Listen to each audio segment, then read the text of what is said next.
Hello everyone, welcome back to my YouTube channel. आज हम बात करेंगे जो हमने सोलर लगवाया होता है घर पे, तो सोलर का बिल कैसा आता है। और उस बिल को, अगर आपके घर में सोलर है, तो उस बिल को स्टडी कैसे करना है।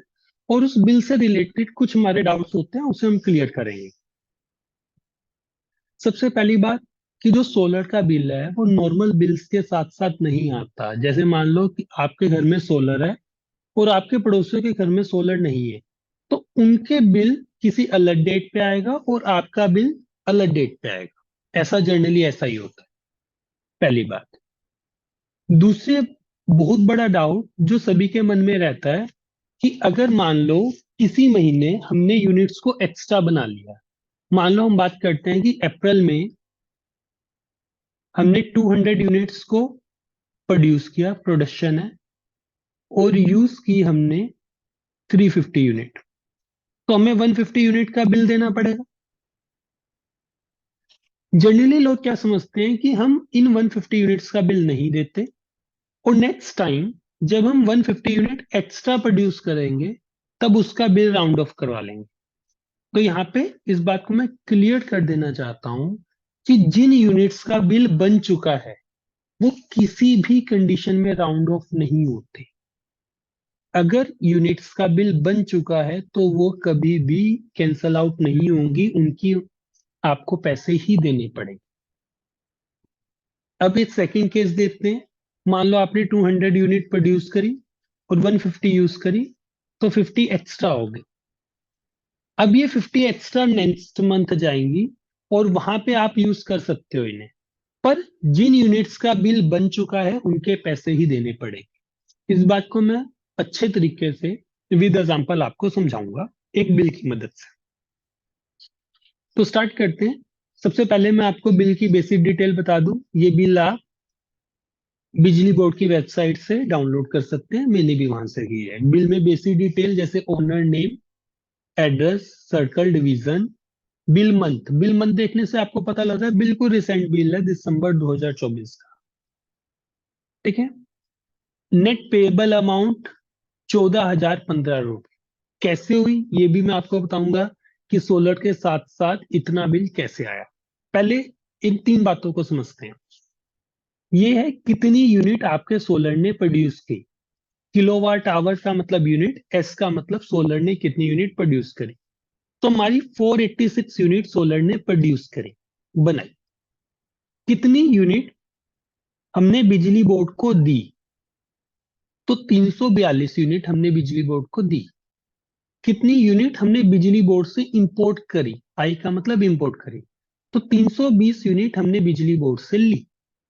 यहां पे ही सभी को डाउट आता है कि जब हमने 486 यूनिट प्रोड्यूस करी, प्रोडक्शन को 486 यूनिट है, तो हमने एक्सपोर्ट 342 यूनिट क्यों करी।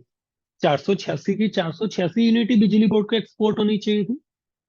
तो यहाँ पे एक मैकेनिज्म होता है कि कुछ टाइम, दिन के टाइम, आप बिजली प्रोड्यूस भी करते हो और उसी प्रोडक्शन वाली बिजली को आप अपने आप यूज भी कर लेते हो। वो आपकी बिजली बोर्ड पे एक्सपोर्ट नहीं होते। इस बात को यहाँ पे कैलकुलेशन के पॉइंट ऑफ व्यू से बताता हूँ।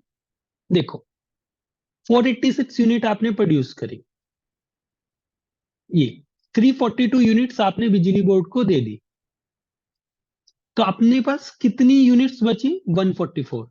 ये 144 यूनिट्स कहाँ गई, इन 144 यूनिट्स को आपने यूज किया। जैसे बिजली प्रोड्यूस हो रही थी वैसे ही आपने 144 यूनिट्स को यूज कर लिया। अब 144 यूनिट्स को आपने उसी समय यूज करी जिस समय बिजली बन रही थी, और 320 यूनिट्स आपने बिजली बोर्ड से यूनिट्स लेके यूज करी, जैसे रात को हम यूज कर लेते हैं। ठीक है। तो ये कितना बना, 464। तो यही यहाँ पे लिखा हुआ है, टोटल कंज्यूम्ड यूनिट 464 और सोलर जनरेटेड यूनिट 486। होपफुली ये बात समझ आई होगी कि जनरेटेड यूनिट में से एक्सपोर्ट वाली यूनिट जब आप घटाओगे तो जो यूनिट बनेगी वो आपने प्रोड्यूस भी करी और आपने उनका यूज भी कर लिया।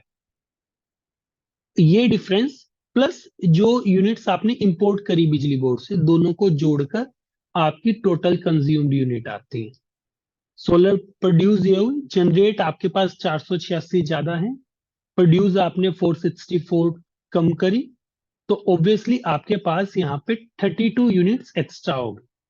ये यहाँ पे लिखा हुआ है 32 यूनिट एक्स्ट्रा। अब देखो, मैंने प्रोड्यूस ज्यादा करी है, यूज कम करी है, इसका मतलब है कि मेरा कोई बिल नहीं बनना चाहिए। तो ये बात मैं आपको दिखाता हूँ।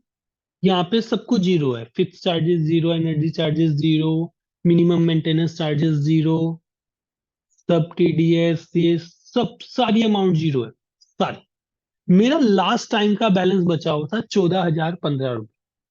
लास्ट मैंने मतलब पिछले पूरे साल बिल नहीं दिया था, तो 14,015 रुपये मेरा बैलेंस था।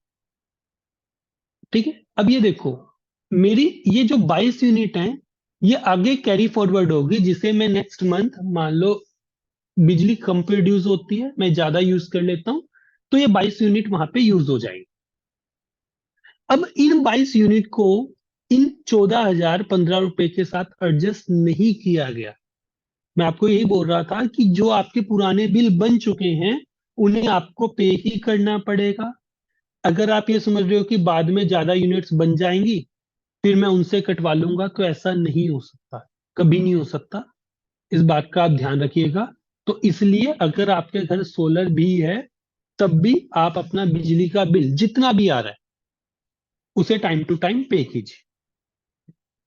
तो ये जो मेरा पिछला बिल था, ये मुझे पे करना था। अभी वाला कोई बिल नहीं है, सारी अमाउंट जीरो है। और इस बिल को नहीं अगर मैं पे करूंगा, तो नेक्स्ट टाइम ये अमाउंट का बिल आएगा, 14421। मतलब बिल ऐसे बढ़ता रहेगा। तो इस बात का ध्यान रखना कि साथ साथ आप इसे पे कर दो। उसके अलावा आपको दिखा देता हूँ, सेंक्शन लोड हमारा 5 किलोवाट है, एमएमसी ये है, ये तो मतलब नॉर्मल बातें हैं, इनसे आपको कुछ ही नहीं लेना। मेन बात जो ये थी, वो मैंने आपको ये बताई कि यूनिट्स को कैलकुलेट कैसे करते हैं। इन दोनों यूनिट्स के बारे में बताया। ये बताया कि जो बिल कैरी फॉरवर्ड होता है, उसे आपको पे ही करना पड़ता है। यूनिट कैरी फॉरवर्ड होती हैं, तो वो नेक्स्ट उसमें कट जाती हैं। और अगर मार्च तक आप इन कैरी फॉरवर्ड यूनिट्स को यूज नहीं कर पाए, तो ये भी लैप्स हो जाएंगी, जीरो हो जाएंगी। आशा करता हूं कि जो बात मैं आपको समझाना चाहता था, आप सभी को समझ आई। फिर भी सोलर के बिल से रिलेटेड अगर आपको कोई भी डाउट है, तो मुझे कमेंट कीजिए, मैं उसका रिप्लाई जरूर करूंगा। So thank you everyone, have a nice day.